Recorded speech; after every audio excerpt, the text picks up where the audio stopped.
कोविड-19 से मुतासिर हामिला ख्वातीन में हमल की आम पेचीदगियों का खतरा दीगर के मुकाबले में बहुत ज्यादा होता है।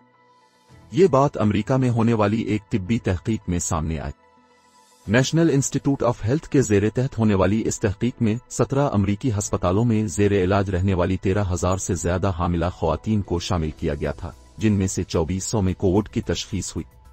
सब ख्वातीन के यहाँ बच्चों की पैदाइश 1 मार्च से 29 दिसंबर 2020 के दौरान हुई और मुहक्किकीन ने बीमारी से महफूज रहने वाली ख्वातीन के ग्रुप का मवाजना कोविड का सामना करने वाली हामिला ख्वातीन से किया।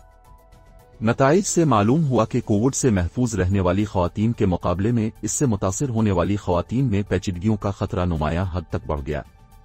कोविड की मुतदिल से संगीन शिद्दत का सामना करने वाली ख्वातीन में संगीन पेचीदगियों की शरह 26.1% थी, जबकि दूसरे ग्रुप में ये शरह 9.2% थी। इसी तरह कोविड से मुतासिर ख्वातीन में ऑपरेशन से बच्चों की पैदाइश का इम्कान 45.4% रहा, जबकि दूसरे ग्रुप में 2.4% था।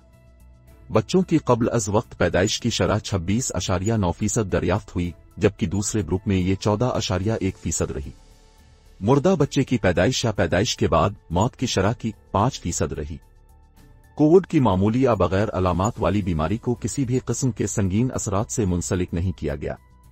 मुहक्किकीन ने बताया कि नताइज से हामिला बल्कि बच्चों को पैदा करने वाली उम्र की ख्वातीन की वैक्सीनेशन की अहमियत जाहिर होती है।